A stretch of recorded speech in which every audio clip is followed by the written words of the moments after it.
Hey, welcome to another Atkins Diet product review. My name is, of course, Ken Dalton, and this week's episode we're going to be reviewing at a reader's or viewer's choice Shirataki noodles, what's also called miracle noodles. These guys are made with glucomannan flour or konjac flour, and these are also fortified with tofu. So the first things first is that you need to rinse these thoroughly.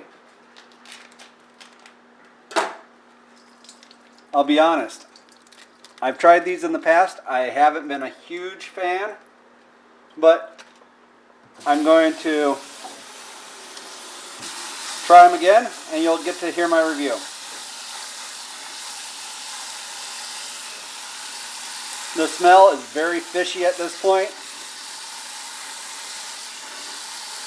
And if you know me, I'm not a big fish eater, so I am definitely rinsing these things thoroughly.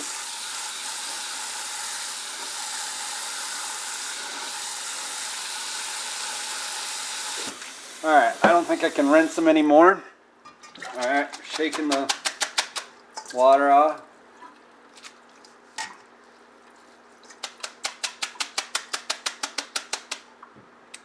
Now they recommend you pat them dry on paper towels, so I'm going to try that.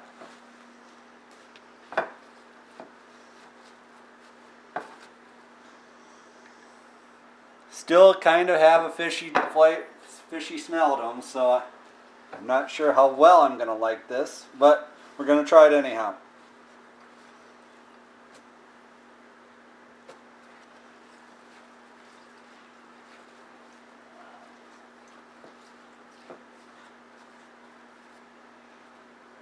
In fact, I'm going to try rinsing them one more time because that smell is not very appetizing at the moment.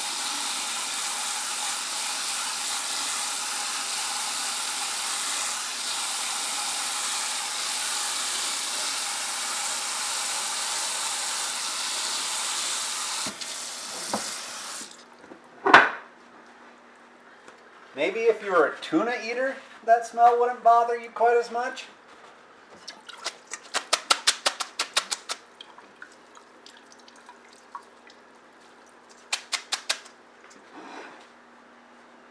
Alright, one more time on the paper towels.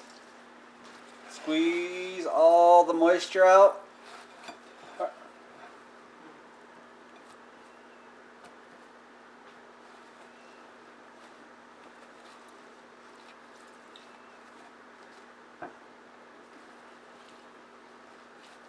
Alright, so they're pretty well dry. I mean, as dry as I can get them with a paper towel. Try just a little bit more. Not to be OCD about the whole smell, but... Alright, let's try that. Alright, so I got my stir fry over here in the pan. Basically, there's some garlic in it, and some soy sauce at this point. And just beef summer sausage, as low carb as I could find, and just some oriental stir-fry vegetables. I'm going to add about 2 teaspoons of the Szechuan sauce that I've demonstrated in other videos. They say the stir-fry noodles really take up the flavor of the dish that they're in. So I am going to make sure that there's enough flavor in this dish to honestly cover them up. So let's go with that idea. Alright, so I've got my stir fry on as high a heat as possible to dry out the noodles, which is another thing that they suggest.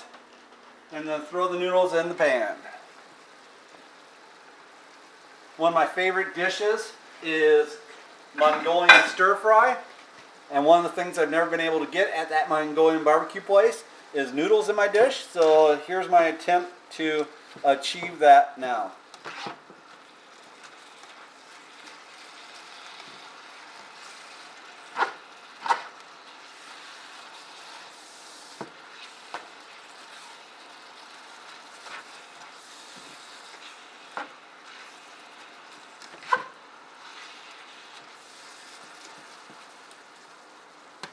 Alright, I'm gonna cook this for about 1 to 2 more minutes to let the flavors sink into the noodles, and I'll catch back up with you then. See you then.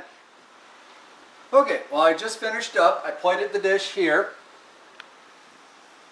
See the noodles in it. I'm gonna smell it to see if I can detect any of that fishy smell that I was so not entirely enthused by. Nope, can't smell anything. Alright, final suggestion. Does it taste as good as it looks? Now I have the spaghetti quality, or the spaghetti strand one. They also have a fettuccine one, as well as a little thicker of a noodle as well. So let me try the spaghetti one.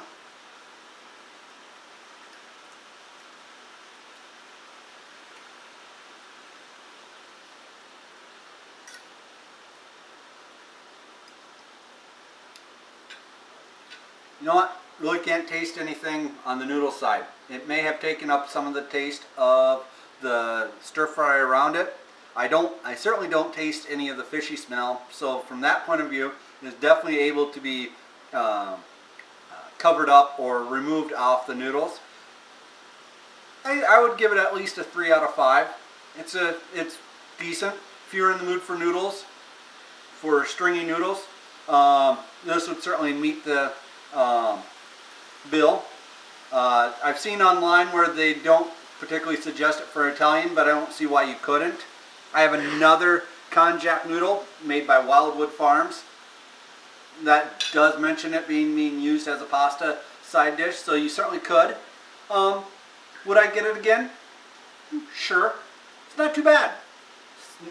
One thing for those Atkins diet followers, it's not induction friendly, because no matter if it's yam flour or konjac flour, it's just not on the induction food list, but you can certainly add it in afterwards. Talk to you guys later. Bye.